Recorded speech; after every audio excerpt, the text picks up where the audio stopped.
My father left me at a gas station when I was 12 because I told the truth.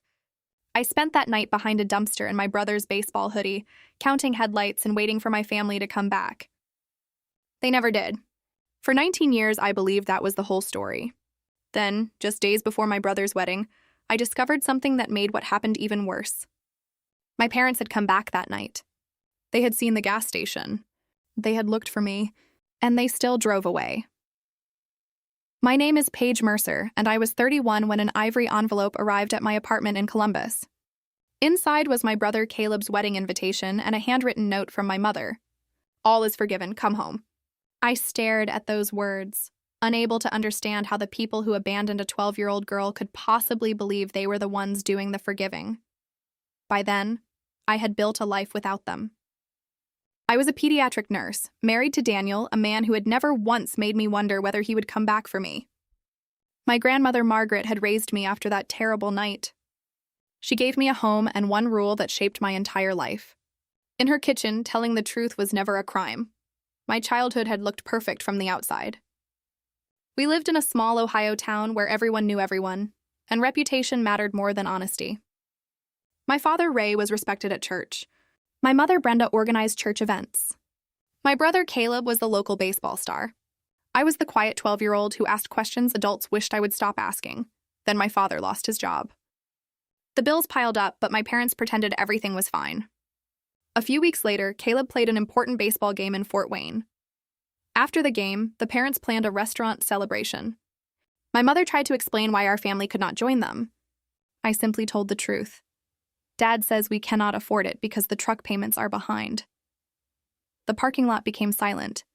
My mother's face changed, and my father said nothing. We drove home without speaking.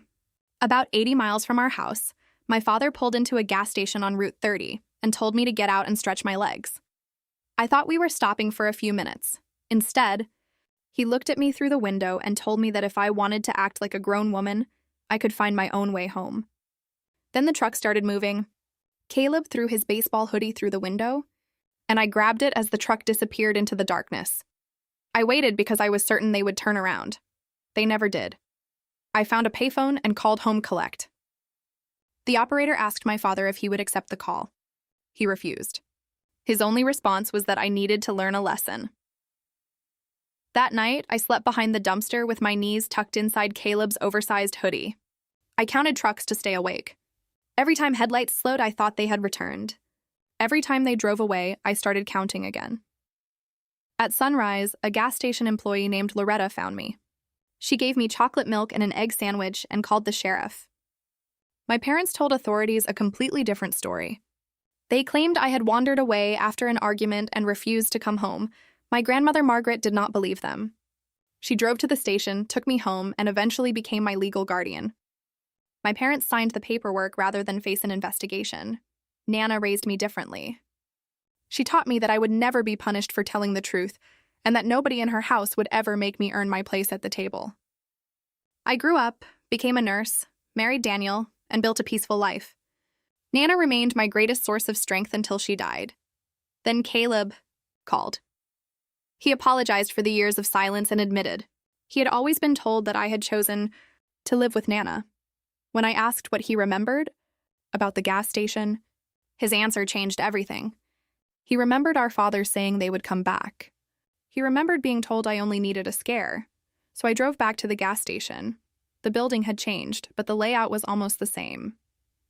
The old payphone was gone. The dumpster had been replaced. But Loretta was still working there. When she recognized me, she remembered something from 19 years earlier. Around 1 a.m, a red pickup had slowly driven through the parking lot. It never stopped for gas.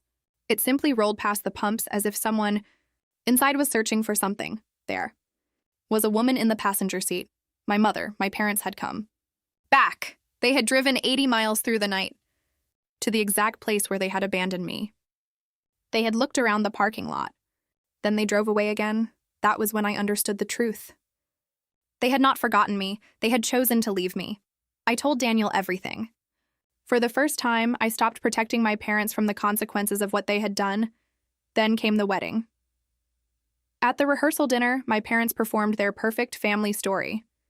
They told everyone I had gone through a difficult phase and eventually found my way back.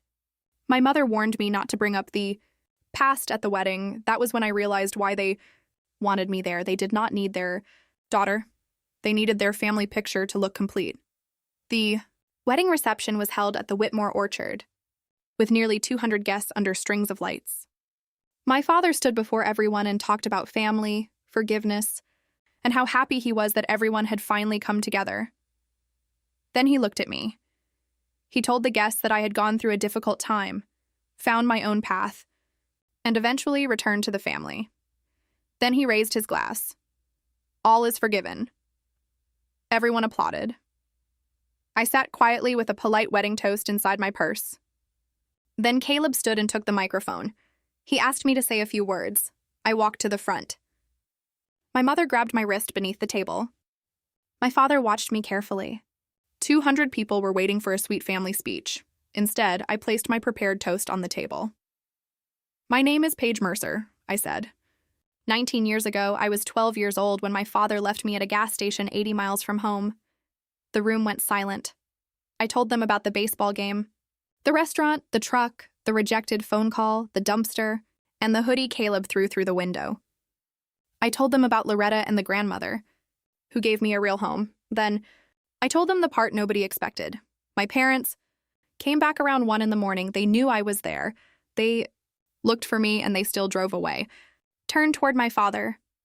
You told me to grow up and find my own way home. I did exactly that. I built a home in Columbus with a husband who has never once made me wonder whether he would come back for me. I do not need your forgiveness anymore.